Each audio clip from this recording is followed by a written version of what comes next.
देखो बच्चों, कठिन सवाल आसान जवाब। क्योंकि गणित हुआ आसान रे बच्चों, गणित हुआ आसान। अंकों का है खेल निराला, जोड़ घटाओं ने क्या कर डाला। क्योंकि गणित हुआ आसान रे बच्चों, गणित हुआ आसान। शून्य का है खेल अजब, अंकों के संग करे गजब। कभी अंकों को शून्य बनाता या अंकों का मान बढ़ाता। क्योंकि गणित हुआ आसान रे बच्चों, गणित हुआ आसान। क्योंकि गणित हुआ आसान रे बच्चों, गणित हुआ आसान। क्योंकि गणित हुआ आसान रे बच्चों, गणित हुआ आसान। अलवर की आवाज 90.8 FM पर अब गणित हुआ आसान के एक और एपिसोड के साथ जुड़ चुका है आपका दोस्त बसंत। और आज हम बात करेंगे ज्यामिति की। प्राचीन भारत में ज्यामिति के लिए रेखा चित्र या क्षेत्रमति का इस्तेमाल होता था। ज्यामिति का शाब्दिक अर्थ है भूमि का मापन, लेकिन इस सीमित अर्थ से आगे चलकर ज्यामिति ने आज गणित के एक पूरे विषय का रूप ले लिया है। लेकिन भूमि के मापन के रूप में इसकी शुरुआत कैसे हुई, इसके लिए हमें इतिहास के पन्नों को देखना होगा। मिस्र में नील नदी में उफान आने पर बाढ़ आती थी, जिसमें किसानों के खेत डूब जाया करते थे। बाढ़ का पानी खेतों की परिसीमाओं को मिटा जाता था। इन परिसीमाओं को फिर से चिन्हित करने के लिए ही भूमि के मापन की आवश्यकता महसूस हुई। बाद में मिस्र वासियों ने मंदिरों और सड़कों के निर्माण और नहरों आदि को काटने में मापन की ज्यामिति विधि का सहारा लिया। लेकिन गणित के विषय के रूप में ज्यामिति के विकास का श्रेय आज महान वैज्ञानिक यूक्लिड को दिया जाता है। आज गणित के एक महत्वपूर्ण विषय यानी ज्यामिति पर और रोशनी डालने के लिए हमारे साथ हैं IIT अलवर के गणित विभाग के असिस्टेंट प्रोफेसर सुनील यादव और साथ में है कम्युनिटी स्टूडेंट्स। बच्चों, मैं आपके सामने डॉक्टर सुनील कुमार यादव IIT अलवर से। आज हम लोग चर्चा करेंगे ज्यामिति पर। कृपया आप लोग अपना परिचय बताइए। मैं फनीश कुमार। मैं आनंद कुमार। मैं सुमित तिवारी। बच्चों, ज्यामिति पे आज हम इसके भूमिका पर विचार करेंगे। सर्वप्रथम हम ज्यामिति की उत्पत्ति के बारे में कुछ आपसे पूछना चाह रहे हैं, तो आप लोग बताइए ज्यामिति के बारे में क्या जानते हैं। सर, मुझे जहाँ तक पता है, ज्यामिति एक परिमाण किसी भी चीज का, किसी भी वस्तु का अगर परिमाण निकालते हैं तो ज्यामिति के थ्रू ही करेंगे। आप बताइए। सर, मुझे जहाँ तक पता है ज्यामिति के बारे में, इसका उपयोग सर हम लोग करते हैं घरों के निर्माण वगैरह में। जहाँ तक मैंने सुना है सर कि घर के निर्माण वगैरह में ज्यामिति का उपयोग करते हैं, लेकिन पूरी तरह से मुझे नहीं पता है सर कि मतलब ये होता क्या है। आप बताइए। सर, मेरे अनुसार ज्यामिति मापने की क्रिया कहें उसे, या फिर उसे कोण की भी परिभाषा दे सकते हैं। मैंने तो ऐसा सुना है कि ज्यामिति बहुत बड़ी है और वो उसे परिभाषित नहीं किया जा सकता है। देखिए, मैं बता रहा हूँ कि ज्यामिति की उत्पत्ति ग्रीक शब्द से हुई थी, जिसका अर्थ है जियो और प्लस मेट्रॉन। जियो का अर्थ होता है पृथ्वी और मेट्रॉन का अर्थ होता है मेजरमेंट, मापना। तो इस तरह ज्यामिति का अर्थ हुआ पृथ्वी का मापना। सर, कुछ पूछना था। पूछिए। सर, ये मतलब इसकी उत्पत्ति ग्रीक में ही क्यों हुई थी? उन्होंने ही क्यों सोचा सर पहले? इसके विषय में ये, क्योंकि एक महान वैज्ञानिक यूक्लिड थे जो ग्रीक के रहने वाले थे। उन्होंने सर्वप्रथम ज्यामिति को ही अपने तर्क शक्ति के आधार पर सोचना शुरू किया था। सर्वप्रथम ज्यामिति के जो महान वैज्ञानिक यूक्लिड थे, जिसे फादर ऑफ ज्यामिति या ज्यामिति का पिता कहते हैं, सर्वप्रथम ग्रीक के में ही थे। उन्होंने ही सोचना स्टार्ट किया था। जी सर। सर, ये पृथ्वी के मापन का मतलब क्या होगा? मतलब पृथ्वी का क्या मापन? पृथ्वी का मापन का अर्थ ये है कि पृथ्वी पर जो चीजें हैं, एक्चुअल में क्या है, पृथ्वी एक बहुत बड़ी चीजें हैं। तो पृथ्वी पर जो भी चीजें हैं उनकी मापन ज्यामिति की दृष्टि से। जी सर। ज्यामिति की दृष्टि से जो मापने की प्रक्रिया है, दैट इज उसी को हम कहते हैं पृथ्वी का मापन। मतलब पृथ्वी पे जो भी चीज मौजूद है। जी सर। सर, मैं एक बात आपसे पूछना चाहूंगा। सर, ये ज्यामिति कब आविष्कार की गई थी? मीन्स कब इसे लागू किया गया? ज्यामिति की उत्पत्ति महान वैज्ञानिक यूक्लिड के अनुसार 300 ईसा पूर्व में ही हो चुकी थी। उन्हीं के साथ एक महान वैज्ञानिक और भी तेजी से रेने देकार्ते कहा गया था, जिन्होंने उनकी विशेष अध्ययन था कोऑर्डिनेट ज्योमेट्री, निर्देशांक ज्यामिति पर। किंतु ज्यामिति का फादर यूक्लिड को इसलिए कहा गया क्योंकि ज्यामिति जो यूक्लिड थे सर्वप्रथम सोचना स्टार्ट किए थे। बाद में रेने देकार्ते आए जो ज्यामिति को निर्देशांक के माध्यम से उन्होंने दिखाया। इस तरह हम कह सकते हैं कि ज्यामिति गणित की वो शाखा है जो अनेक प्रकार की आकृतियों एवं गुणों की संरचना की व्याख्या करता है। सर एक चीज और मुझे पूछनी थी। हाँ पूछिए। जो इसका आविष्कार 300 ईसा पूर्व हुआ था, सर ये ईसा पूर्व का मतलब क्या हुआ? ईसा पूर्व के मतलब ये हुआ आपका कि जैसे हम इस समय जो हम चल रहे हैं कि 2040 का मतलब हमने 2014 की बात चल रहे हैं। पहले जो हमारी ईयर की गणना ईसा में चल रही थी, तो इस समय जो यूक्लिड ने अपनी जो ईयर की मापन पैमाना बना रखी थी ईसा पूर्व मतलब बहुत पीछे 300 ईसा पूर्व पीछे की बात है ये। जी सर। सर या हम सब ये कह सकते हैं कि ज्यामिति हमारे लिए बहुत उपयोगी है? बिल्कुल ठीक बात है। ज्यामिति हमारे दैनिक लाइफ में हर पल हर टाइम बहुत ही योगदान करता है। आप आगे इसका एप्लीकेशन भी देखेंगे हम लोग। ज्यामिति का एक दूसरा और भी नाम है, कहते हैं कि ज्यामिति ठीक मापन के अभाव में ज्यामिति को सैद्धांतिक ज्यामिति भी कहते हैं। अब ठीक मापन का अभाव का अर्थ क्या है आप लोग बताइए। सर जहाँ तक मुझे लग रहा है सर कि इसे ये कह सकते हैं हम कि सही मापन, किसी चीज को सही तरीके से उसे मतलब सही तरीके से उसे मापने को ही ठीक मापन कर सकते हैं। मैं कह सकता हूँ कि किसी भी चीज को नापने, सटीक तरीके से नापने को परिभाषित किया जा सकता है ज्यामिति से। आप बताइए।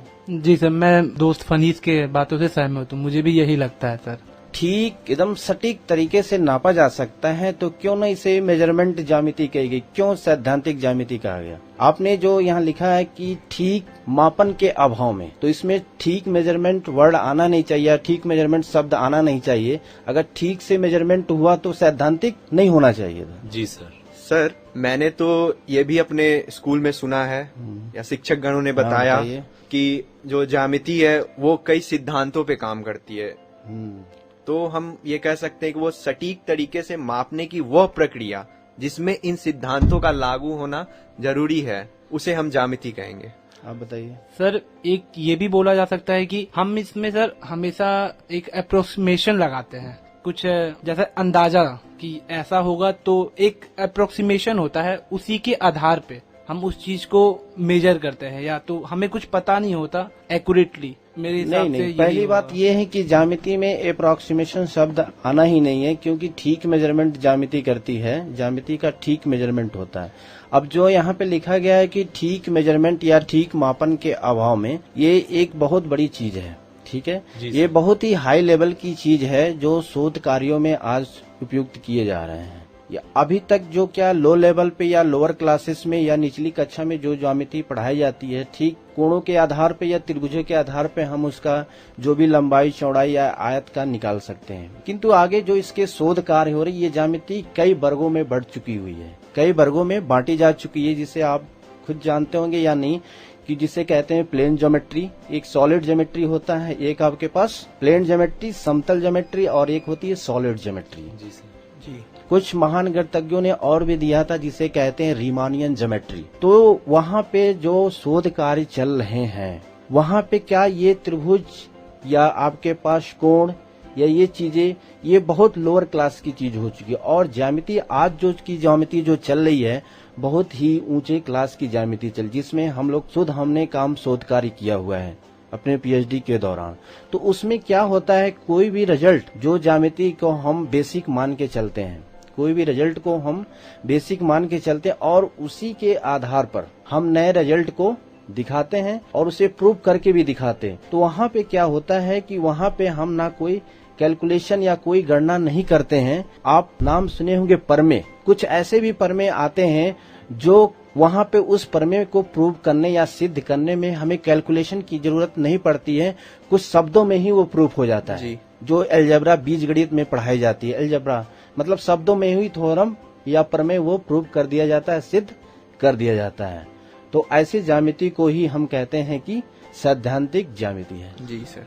अच्छा सर, अभी आपने थोड़ी देर पहले बताया था कि ज्यामिति का उपयोग हम दैनिक जीवन में करते हैं, तो सर दैनिक जीवन में कहाँ सर, हमने तो कभी, हम तो सर हमेशा हम लोग भी दैनिक जीवन जीते हैं, और पर कहाँ यूज कहाँ होता है सर, हमें पता नहीं चल रहा, पर आपने बोला तो सर आप हमें बताइए। नहीं, दैनिक जीवन हम ये कह सकते हैं कि ज्यामिति के बिना हमारी लाइफ बिल्कुल संभव नहीं है जी। आप अपने रियल लाइफ या दैनिक लाइफ में सोते जागते उठते बैठे जो भी चीज देखेंगे वो ज्यामिति की ही चीजें हैं। आप कोई सा उदाहरण ले लें, आप जिस जगह बैठे हुए वो भी एक ज्यामिति की है। जैसे आप ये टेबल ले लें तो ये टेबल ही आपके पास क्या है, एक समतल है जी सर, जो ज्यामिति को बता रहा है। जी सर। आप ये माइक को ले लें, देखिए माइक भी एक एंगल पे ही टिका हुआ है, ये भी ज्यामिति का ही है। हम ये नहीं कह सकते, आज के दौर में ज्यामिति का उपयोग इतने तरीके से किया जा रहा है कि आप जो भी देख रहे हैं कि आज के युग में जो भी बिल्डिंगें बन रही हैं वो बेसिकली ज्यामिति के ही तरीके पे बनाई जा रही हैं, ताकि उस बिल्डिंग का कंस्ट्रक्शन साथ में उसका सुंदरता बढ़ाया जाए और उसकी बनावट, ताकि हम कम स्पेस में अधिक से अधिक हम रूमों या कमरे को एडजस्ट कर सकें। तो इस तरह हम ये कह सकते हैं कि ज्यामिति 300 ईसा पूर्व में ग्रीक के महान वैज्ञानिक यूक्लिड ने ही ज्यामिति का खोज किया था, जिसे हम आज ज्यामिति का फादर या पिता मानते हैं। यूक्लिड ने ही सर्वप्रथम सिद्ध किए गए परिणामों के आधार पर, कहने का मतलब यूक्लिड से पहले जो उसके पास कहते हैं कि पहले के जो कुछ साबूत बचे हुए थे, क्योंकि कोई काम स्टार्ट करने से पहले उसकी कुछ भूमिका होती है कि हम इसको बेस मान के हम काम को स्टार्ट करें। तो यूक्लिड से पहले जो उनके पास कुछ बचे हुए थे ज्यामिति के बारे में, यूक्लिड ने उन्हीं को बेस माना और उन्हीं के बेस को सारी आकृतियों को तर्क शक्ति के आधार पर प्रूव करने की कोशिश किया था। जी सर। जो भी वो काम किया अपने, वो तर्क शक्ति के आधार पर प्रूव किया। सर मैं ये पूछना चाहता हूँ कि यूक्लिड ने जो अपनी जानकारियाँ हम लोग के बीच रखी है, जिसे हम ज्यामिति अभी पढ़ रहे हैं, हाँ। क्या इसमें आगे नई शोध हो पाएंगी, और हो पाएंगी तो कैसे? नहीं, बिल्कुल नई शोध हो पाएंगी। बिल्कुल, आपको भी पता है कि इस विश्व में कोई चीज कंप्लीट नहीं है। जी सर। कुछ ना कुछ उसमें अधूरापन है जो उसका खोज किया जा सकता है। अब खोज करने के लिए बहुत सी ऐसी संस्थाएं भी बनाई गई हैं, रिसर्च काम भी चल रहा है, उसमें शोध किया जा सकता है। अब शोध करने से पहले आपको ऐसे लोगों की मतलब मानसिकता होनी चाहिए, मतलब जज्बा होना चाहिए कि शोध करने के लिए।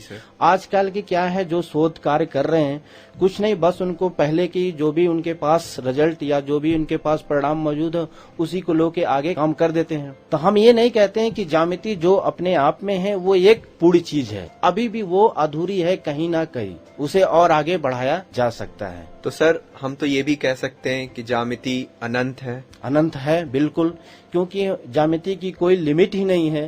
सर पर एक बात मुझे नहीं समझ में आ रही। बताइए। मैं ये सोच रहा हूँ कि सर शोध होती है हर चीज में, पर सर गणित जो हम बनाते हैं हमेशा यूज करते हैं सर जनरल लाइफ में, जोड़ घटाओ, सर इसमें क्या शोध करना है? ये तो सर मुझे तो लगता है ये पूरी तरह से बनी बनाई चीज है सर, इसमें शोध की आवश्यकता क्या है सर? और ऊपर ज्यामिति में सर, क्योंकि सर हमें आप अभी जितना बता रहे हैं सर हमें, तो मुझे तो ये लग रहा है कि ये काफी है और जितना है सर हो चुका है सर, अब इसमें शोध की आवश्यकता क्यों पड़ेगी सर? नहीं, आपकी जो कह रहे हैं कि जो चीज हो चुका मतलब जितना चीज शोध हो चुका ये बहुत है, ये गलत बात है। क्योंकि अभी भी ज्यामिति के अंदर ऐसी चीजें हैं जो हमारे शोधकर्ता ने पता नहीं लगा पाया। अगर यही मान लिया जाए कि सारे चीज को शोध हो चुका है तो आगे ये सारा शोध कार्य बंद हो जाएगा, हम कुछ आगे सोच ही नहीं सकते। हम यही सोचेंगे सारा कुछ हो चुका है, किंतु ऐसे चीजें हैं जो हमारे रिसर्चरों या हमारे शोध छात्रों को अभी नहीं पता है और लगे हुए हैं इस कार्य में। आप ये कहना चाहते हैं कि जो हम अभी पढ़ते हैं, जो भी हमने अभी पढ़ चुका है, वो अभी अधूरा है, उसमें कुछ अधूरापन है? नहीं, हमारे कहने का मतलब ये है कि जो हम लोग लोअर क्लास में पढ़ रहे हैं वो अधूरी चीज नहीं है, मतलब वो चीज बेस है, उसी को बेस मान के आगे बढ़ा जा सकता है। और हमारे शोध पात्र या शोध रिसर्चर आगे बढ़ भी रहे हैं, जो अभी कई वर्षों के बाद वो चीज हमारे सिलेबस में मेंशन होगी। आखिर जो हम लोग आज कोण, त्रिभुज जी पढ़ते हैं, आखिर किसी ने ये शोध काम किया ही होगा जो आगे हमारे सिलेबस में आया है। जी सर। तो वो भी चीज एक ना एक दिन वो सिलेबस में आएगा जो हमारे शोध छात्र आज लगे हुए हैं इस कार्य पे। जी सर। सर मैं एक चीज पूछना चाहता हूँ। हाँ बताइए। अगर सर मैं कोई ऐसा चीज ज्यामिति में खोज करूं या फिर कोई हमारे शोधकर्ता जो कि सर खोज करते हैं और आप एक तरफ बोल रहे हैं कि ये जो चीजें हैं ये यूक्लिड ने कुछ अपने आधार दिए हैं, उन्हीं के आधार पर हम ये सब देखते हैं। अगर वो सर उन आधार को ही अगर गलत साबित करते हैं तो इसे सर कौन साबित करेगा कि हाँ ये गलत है या सही है? नहीं, अगर आप अपने अंदर ये क्षमता रखते हैं, ये जज्बा रखते हैं कि यूक्लिड के दिए गए परिणामों या दिए गए रिजल्टों को हम गलत सिद्ध कर सकते हैं जी, तो ये बहुत बेहतर या बहुत अच्छी बातें हैं। आपको सिद्ध या किसी भी चीज को गलत साबित करने से पहले उसके लिए कई उदाहरण आपको देना पड़ेगा। हर सिचुएशन या हर कंडीशन में वो आपका उदाहरण सत्य होना चाहिए। जी सर। जैसे हम ये बात कहें, अगर पाइथागोरस प्रमेय की बात कहें तो जो कि एक समकोण त्रिभुज के लिए एप्लीकेबल है। अगर आप कोई ऐसी शोध काम करें कि ऐसा कोई समकोण त्रिभुज आपके सामने आए जहां पर ये पाइथागोरस प्रमेय असफल हो जाए, तो आप कह सकते हैं कि अभी भी पाइथागोरस प्रमेय में कुछ सुधार किया जा सकता है। किंतु ये बात आपको सिद्ध या प्रूव करने के लिए आपको बहुत से उदाहरण आपको देने पड़ेंगे, क्योंकि आप एक बहुत बड़ी चुनौती को गलत साबित करने जा रहे हैं। जी सर। सर हम लोग इस चीज के बारे में सर कब शोध कर सकते हैं? सर ये कितने मतलब हम आज से भी हम भी शोध कर सकते हैं कि नहीं? नहीं, देखिए एक शोध का जो लेवल बनाया गया है, हमारी यूजीसी ने जो बनाई है, यूजीसी ग्रांट कमीशन बनाई है, वो परम स्नातक के बाद बनाई है। जो बेसिक बनाई उसकी क्राइटेरिया जो रखी गई है परम स्नातक, मतलब जैसे अगर आप बीए करते हैं, एमए करें। जी सर। आर्ट साइंस के बच्चों के लिए, अगर वो साइंस ग्रुप के बच्चे हैं तो बीएससी करें, एमएससी करें, मास्टर ऑफ साइंस। फिर मास्टर ऑफ साइंस करने के बाद आप शोध के लिए एप्लीकेबल हो सकते हैं, योग्य हो सकते हैं। जी सर। क्योंकि मास्टर ऑफ साइंस के बाद ही आप शोध के लिए एप्लीकेबल होंगे, और साथ में आपकी जो मास्टर ऑफ साइंस जिसे कहते हैं वो एक पर्टिकुलर विषय पे चलती है। आपको भी पता होगा कि एक पर्टिकुलर विषय, जैसे अगर कोई बच्चा हिंदी से कर रहा है तो मास्टर ऑफ साइंस वो हिंदी से ही करेगा।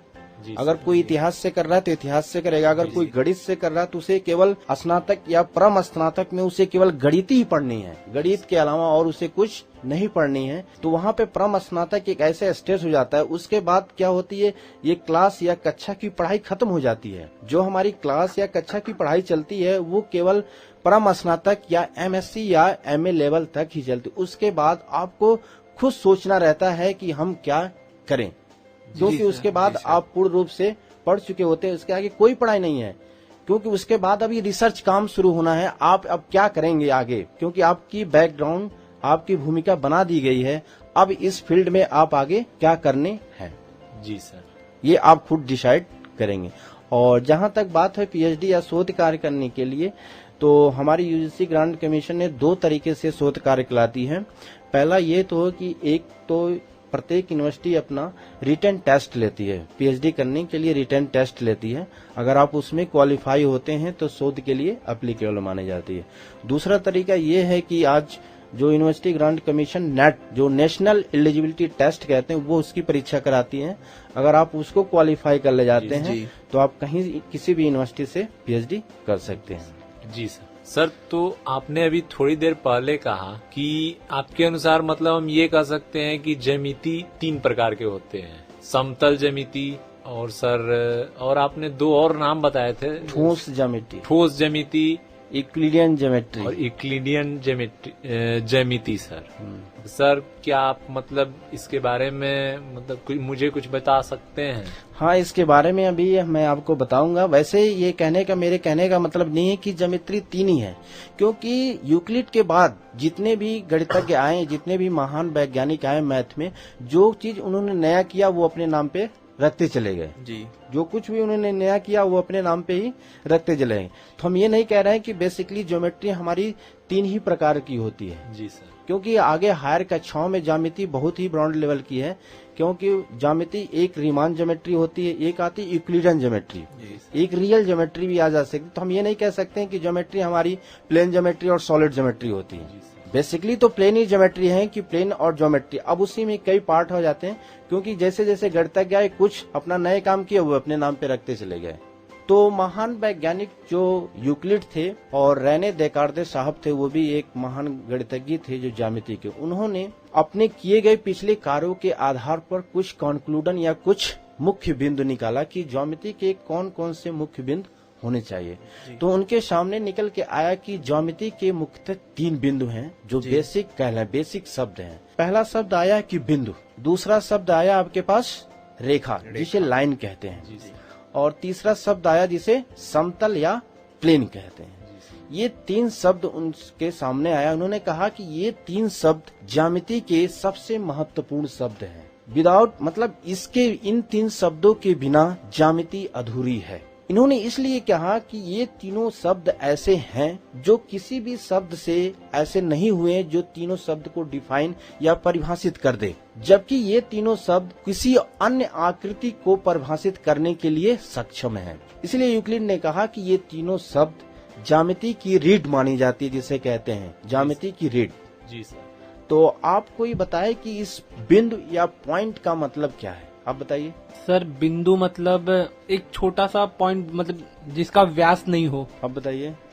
मेरे हिसाब से सर बिंदु उसे कहते हैं जिसमें लंबाई हो, चौड़ाई हो और मोटाई भी हो। आप बताइए। तो मैं ये कह सकता हूँ कि बिंदु अर्थात पॉइंट कोई भी ऐसी चीज है जो छोटी सी चीज को दर्शा सकती है। पता नहीं सर, आप ही बता दीजिए सर, हमें नहीं पता। ठीक है, देखिए जो भी बताएं ठीक है कि इससे पहले हम लोग भी नहीं विचार करते थे कि एक्चुअल में बिंदु या पॉइंट क्या चीज है, किंतु जो यूक्लिड साहब या महान वैज्ञानिक जो यूक्लिड से उन्होंने जो बिंदु का डेफिनेशन या परिभाषित किया, उन्होंने कहा कि बिंदु या पॉइंट एक ऐसा मतलब मौलिक कण है या मौलिक पॉइंट या शब्द है ज्यामिति का जिसकी ना कोई आकार है और ना कोई इसकी बीमा है।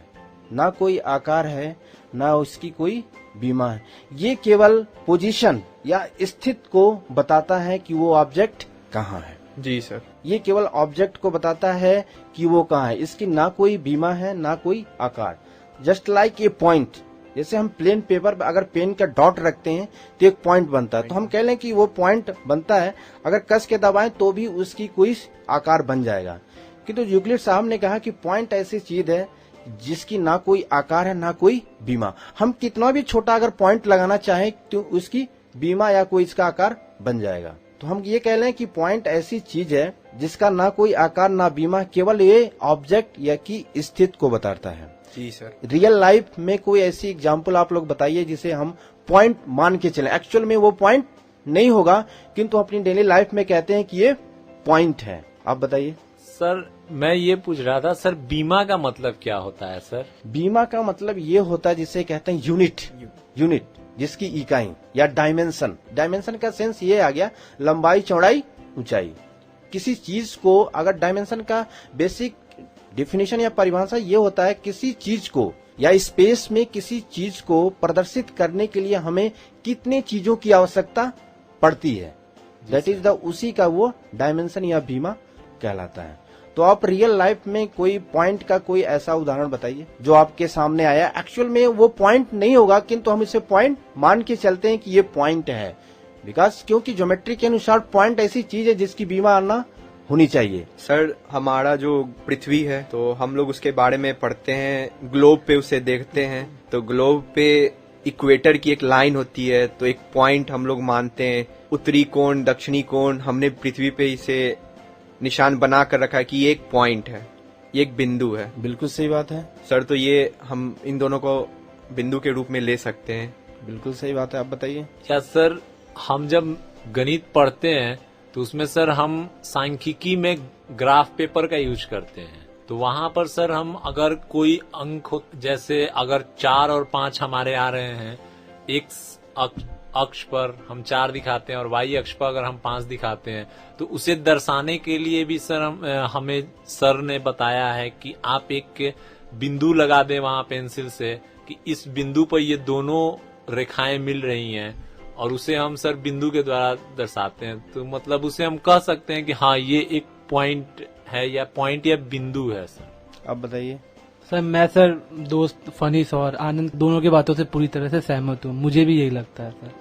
देखिए जो पॉइंट का अर्थ है, पॉइंट को कभी कभी हम कहते हैं सेंटर, केंद्र भी कहते हैं जी। तो अगर हम रियल लाइफ में कहें कि जैसे एग्जांपल है, पॉइंट का एग्जांपल देखें तो हम कह सकते हैं कि पृथ्वी का भी एक सेंटर है, एक केंद्र है। जी सर। पृथ्वी का ही एक सेंटर है, केंद्र है। जी सर। और रियल लाइफ में सबसे इजी सा एग्जांपल या इजी सा उदाहरण अगर ले लें, अगर किसी का हम नींबू को काटें जी सर। जी सर। अगर नींबू को हम आधा पार्ट करें तो आपको क्या मिलेगा? वैसे तो नींबू आधे आधे पार्ट में बढ़ जाएगा, जिसे कहते हैं हेमी सर्किल, ठीक है, या हेमी स्फीयर बोलते हैं। तो हेमी स्फीयर बनेगा, किंतु जो ऊपर का पार्ट होगा, ऊपर की बात कर रहे हैं ना, पूरे पोर्शन की बात करें तो पूरे ऊपर का जो पार्ट होगा वो एक सर्किल टाइप दिखेगा। जी सर। जी सर। और आपकी कई रेशें भी दिखेंगी, रेशें इधर से इधर से उधर से। तो उस रेशे का जो सेंटर है दैट इज द, वो भी एक पॉइंट है हमारे लिए। जी सर। हेमीस्फीयर मतलब सर? नहीं, हेमी स्फीयर का सेंस ये होता है कि जब कोई स्फीयर का सेंस, अगर कोई बॉल हो, बॉल को अगर उसके सेंटर से काटें, बॉल को अगर काटने के कई तरीके हैं जी। स्फीयर या बॉल को काटने के कई तरीके हैं आप काटें। जब उस बॉल को उसके सेंटर से अगर काटेंगे तो पूरे पूरे दो भागों में बटेगा, तो प्रत्येक भाग को कहते हैं वो हेमीस्फीयर। जी सर। सर उस अनुसार से तो अगर हमारे सर जो भी चीज हमारे सामने, जो भी वस्तु दिखाई देती है, उन सब में कोई न कोई एक बिंदु होता होगा। हाँ बिल्कुल सही है। आप कह लें कि आपने कभी देखा होगा कि घरों में जब इलेक्ट्रिक या वायरिंग किया जाता है तो कई पॉइंट लगाए जाते हैं, यहाँ पे बल्ब लगना है, यहाँ पे स्विच लगना है। तो जो कारीगर या मैकेनिक्स होता है, जो कारीगर जो वायरिंग फिटिंग करने वाला होता है, वो नहीं बोलता, वो कहता है पॉइंट ही बोलता है कि इस पॉइंट में हमें ये चीज लगाना है। एक्चुअल में क्या है, वो चीज उस चीज को वहां लगाने की लोकेशन बताता है कि ये चीज वहां इस पॉइंट पे लगेगी। तो उस सेंस में हम कह लें कि वो चीज उसके लिए क्या है, पॉइंट का काम कर रहा है। जी सर। सर मैं एक बताइए। और बात पूछना चाहूंगा। हाँ बताइए। जैसे मेरे घर में मेरे पिताजी हैं, तो उन्होंने मुझे एक बार बताया था कि ये जो सौर मंडल है, जो हमारी सौर मंडल है, तो उस सौर मंडल में हमने सूर्य को भी एक बिंदु माना है कि ये सौर की पूरी परिवार है, सौर मंडल है, पूरी परिवार है उसे। तो ये कहना सत्य है? नहीं, बिल्कुल सत्य है। अगर हम पूरे यूनिवर्स की बात करें जी, अगर पूरे ब्रह्मांड की बात करें तो पूरे ब्रह्मांड में हम, अगर मैं अपनी की बात करूं तो पूरे ब्रह्मांड के सेंस में हम एक बहुत छोटी चीज होंगे, जस्ट लाइक ए पॉइंट की तरह ही मानते हैं। कहते हैं ना कि पूरे यूनिवर्सल सेट या कुछ ब्रह्मांड से बड़ा कोई ब्रह्मांड नहीं या कोई सेट नहीं है।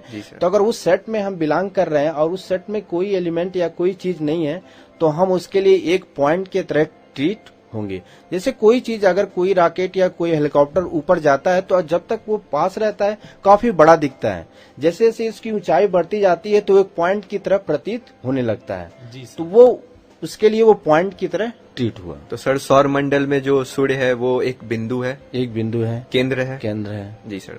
इस तरह हम कह सकते हैं कि ज्यामिति को अगर दूसरे शब्दों में परिभाषित करें तो ज्यामिति आकृति एवं संरचनाओं के आधार पर यूक्लिड ने दो भागों में मुख्य रूप से बांट दिया था, जिसे कहा था कि समतल ज्यामिति, जिसे हम प्लेन ज्योमेट्री कहते हैं। जी सर। दूसरा आया था ठोस ज्यामिति, जिसे हम सॉलिड ज्योमेट्री कहते हैं। अब सवाल ये है कि समतल ज्योमेट्री में कौन सी चीजें आती हैं और ठोस ज्योमेट्री में कौन सी चीजें आती हैं। तो समतल ज्यामिति के ऐसे वस्तु या ऐसे ऑब्जेक्ट आता है जिसका आकार चपटा हो। समतल ज्योमेट्री के अंतर्गत ऐसे चीजें आती हैं जिसका आकार चपटा हो, अर्थात ये मैं कह लें कि जिसे हम एक कागज के टुकड़े पे प्लॉट कर सकें।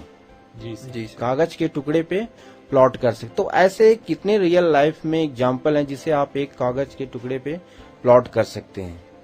ज्योमेट्रिकल या ज्यामितीय आकृति ऐसे हैं जिसे आप कागज के टुकड़े पे प्लॉट कर सकते हैं। किसी एक आकृति का नाम बताइए। त्रिभुज, चतुर्भुज।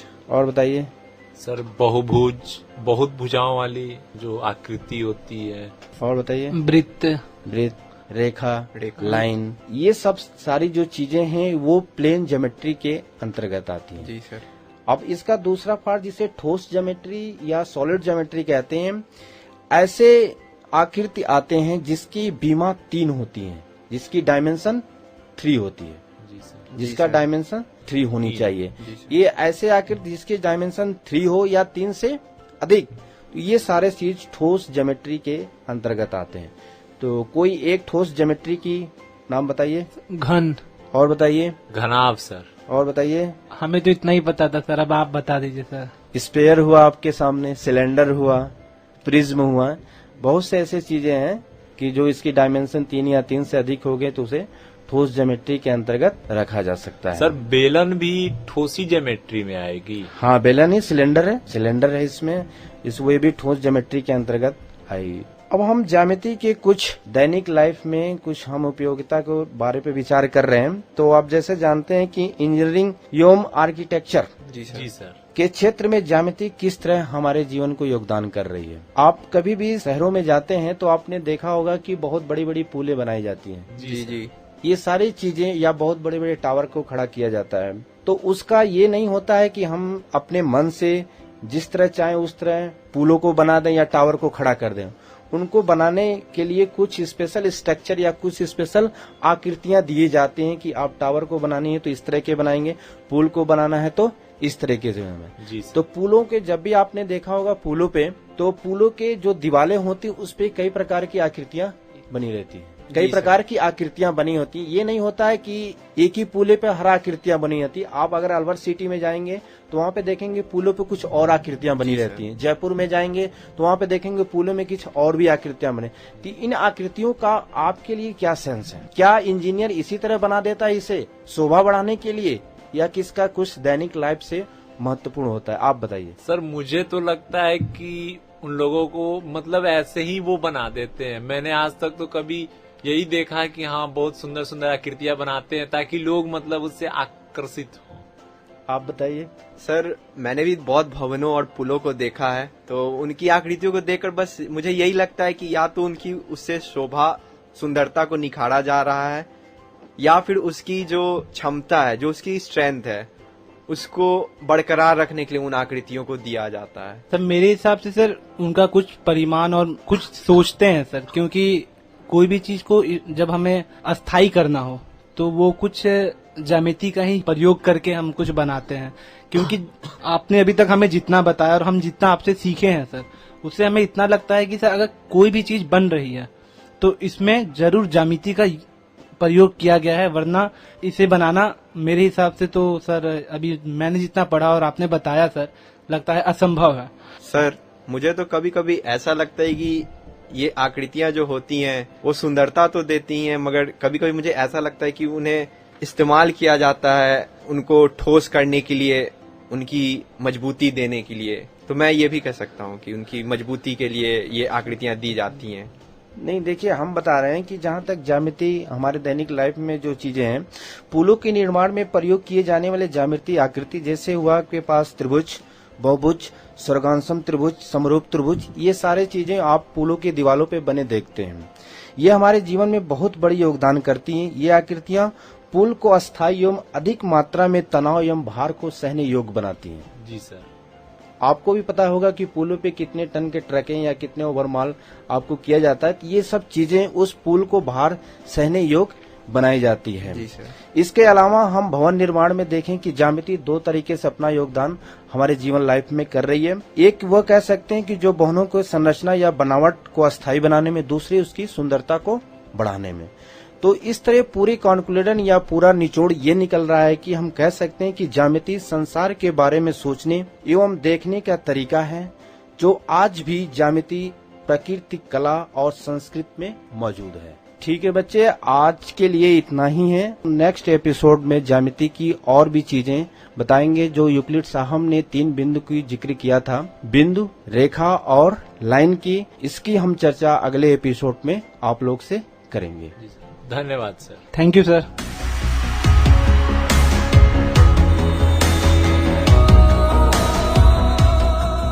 जानवरों के शरीर पर धारियां, चकत्ते और चित्ती, इसे देख देख कर हम सबको याद आई ज्यामिति। बिल्डिंग, भवन या पुल का करना हो जब निर्माण, ज्यामिति के बिना सब अधूरे हैं। यही है गणित का कमाल। जी हाँ दोस्तों, तो आज हमने ज्यामिति के बारे में काफी कुछ सीखा। हमें उम्मीद है तो अब तो आपको पता चल ही गया होगा कि ज्यामिति क्या होती है, कहाँ इसका उपयोग होता है, क्यों हमारी जिंदगी में ज्यामिति जरूरी है। इस विषय के बारे में आपको बता रहे थे आईटी कॉलेज से गणित विभाग के असिस्टेंट प्रोफेसर सुनील यादव, और उनके साथ में थे कम्युनिटी स्टूडेंट्स। ये प्रोग्राम भारत सरकार के विज्ञान एवं प्रौद्योगिकी विभाग द्वारा उत्प्रेरित एवं समर्थित किया गया। आपको ये प्रोग्राम कैसा लगा? आप अपने फीडबैक हमें दे सकते हैं। अपने फीडबैक देने के लिए हमारा पता है कम्युनिटी रेडियो अलवर की आवाज 90.8 megahertz, IT group of institutions, north extension, MIA Alwar Rajasthan. हमारे फोन नंबर हैं 9587908908 और दूसरा नंबर है 0144512190। आप हमें मेल भी कर सकते हैं। हमारी ईमेल आईडी है radioalwar@gmail.com। इसी के साथ अपने दोस्त बसंत को दीजिए इजाजत। नमस्कार।